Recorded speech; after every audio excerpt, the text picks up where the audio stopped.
गतकाली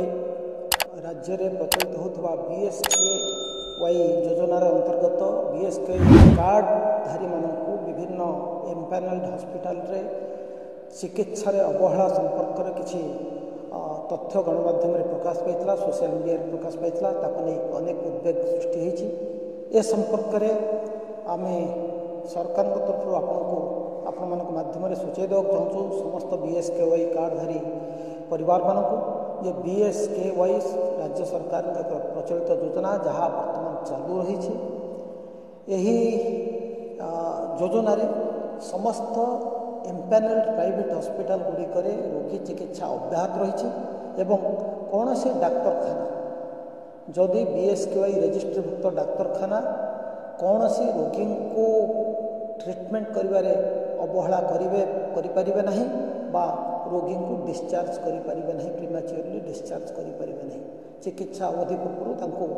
hospital discharge करें नहीं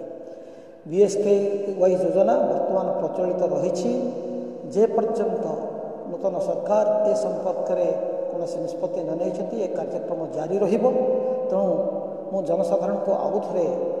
आश्वासन देवा चाहूँगी जे बीएसकेवाई कार्डधारी समस्त रोगी मान चिकित्सा कौन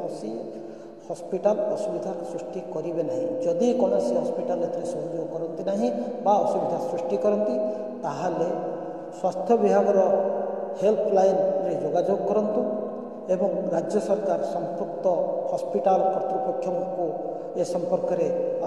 जड़े समस्त कार्यक्रम ग्रहण करेंगे एवं जदि कौन क्षेत्र में कौन हॉस्पिटल ए अवहेला करती विरुद्ध में दृढ़ कार्यानुष्ठान ग्रहण कर बीएसकेवाई योजना वर्तमान चली जदि नूतन सरकार अन्य कौन कार्यक्रम आरंभ कर निष्पत्ति ने ताहले रोगी मानू नूतन व्यवस्था पर्याप्त सुविधा मिलवा पर्यंत बीएसकेवाई रोगी मानकर जो ट्रांजिशन फेज रे चिकित्सार